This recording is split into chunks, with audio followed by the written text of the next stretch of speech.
predator cop responds to burglary, right? Well, he decides to assault, according to the conviction, a woman. Put up the picture full mass. Well, that cop is now facing the music. Howard Portis. Officer Howard Portis is now an ex-Atlanta Police Department officer, has been found guilty of sexual assault.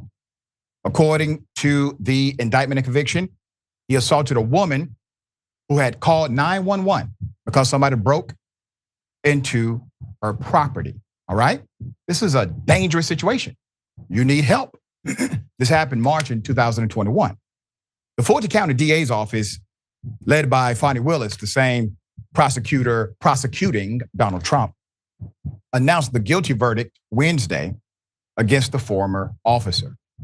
He was convicted on one count of aggravated sodomy and one count of violation of oath.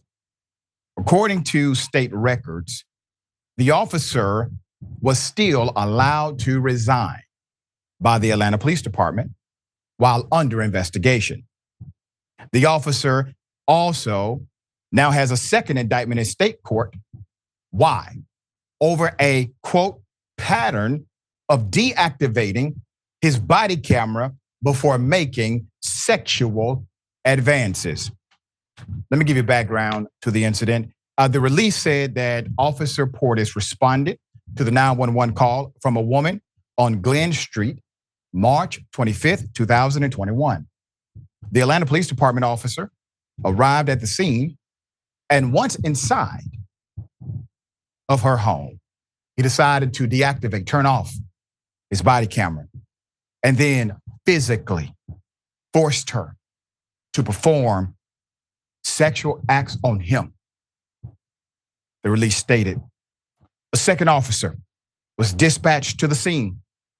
And when that officer arrived, the victim, quote, remained silent about the assault due to her heightened fear and distrust of law enforcement. I need you to understand the scenario that he presented here.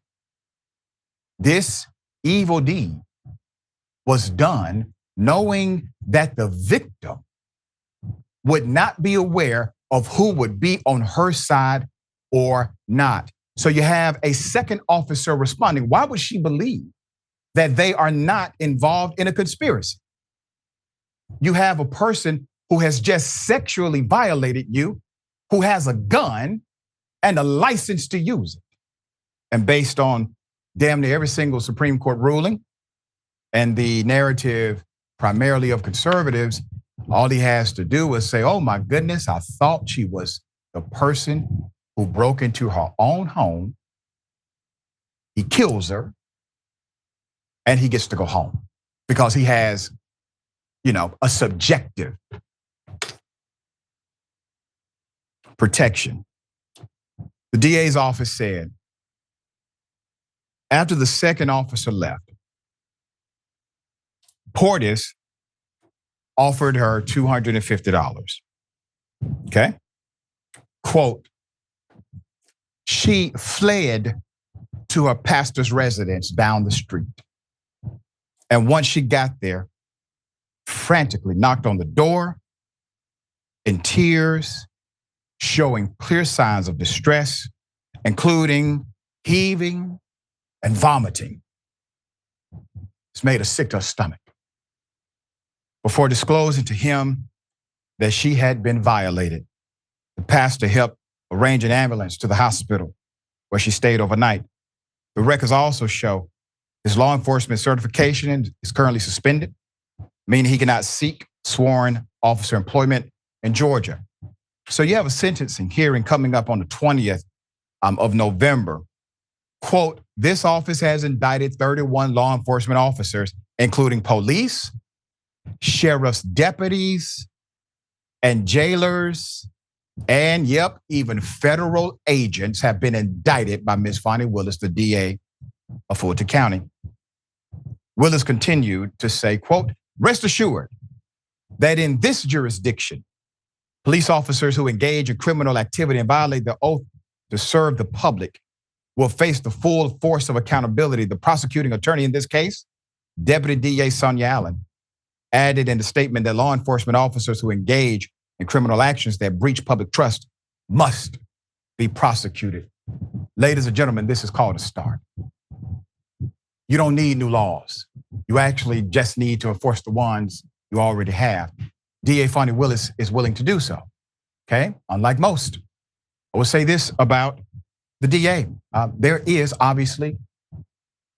is some political fallout for other prosecutions. You will have that no matter what DA you get. But going after cops who clearly violate their oath is part of the job. Some DAs have decided to ignore that part of the job while overcharging every single person in poverty or committing a crime of survival, et cetera, they can. Here's a moment, a blueprint, if you would, of how to do it properly. She typically is very careful about how the indictments work. There's a process through a grand jury and the collection of evidence. This officer got caught here. We know about one incident for sure, but he's now being investigated because of a pattern of turning off his camera, which also means there are other victims. There are other victims. That's the point here. They prosecuted for this one, but now you have a pattern that they are investigating and will indict for because, well, this individual was an actual predator in a uniform. Now, why won't cops? Why won't chiefs? Why won't cities, counties, and states agree psychological evaluations are required every 6 months? Hell, every 1 year. The same cop you hire on day one may not be the same cop on day 365.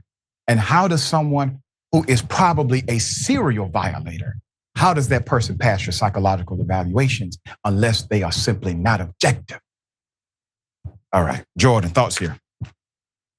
This is the exact behavior that makes people so distrustful of police, that somebody exploits this system, this technology to hide what they're doing, reflects a pattern of behavior, like you say, but there should be punishments in every department nationwide. You do this once, maybe twice if you're being liberal. Maybe it's an accident.